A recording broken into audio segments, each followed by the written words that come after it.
I'm Clare Elliott. I'm assistant curator at the Menil collection, and I'm the curator of Forrest Bess, Seeing Things Invisible.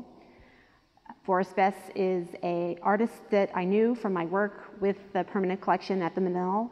We do own 9 works by the artist. I knew him also a little bit from seeing his work at the Museum of Fine Arts in Houston. So I had a bit of a background in his work, and I knew a vague amount about his life. I basically knew him as a kind of self-taught, visionary Texan artist. And I didn't realize he had this whole life outside of Texas. And I didn't realize the extent of all of his theories and philosophies. Through his reading of Jungian psychology, he began to believe that these were, as all symbols were,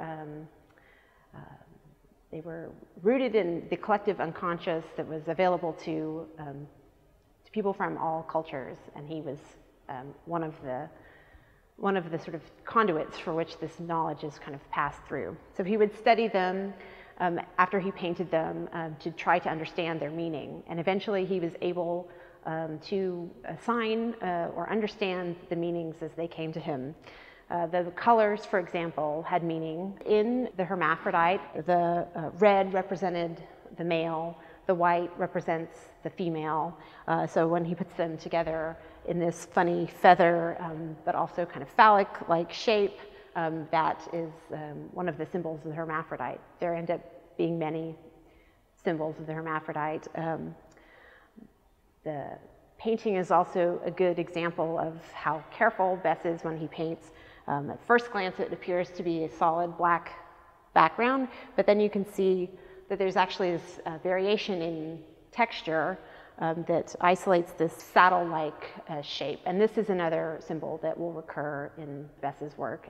Forrest Bess is an artist who unites in his own body the male and the female. I think now there is so much more conversation about sort of the spectrum of sexuality and gender identity. So the more I found out about Bess and his very interesting life, the more intrigued I was.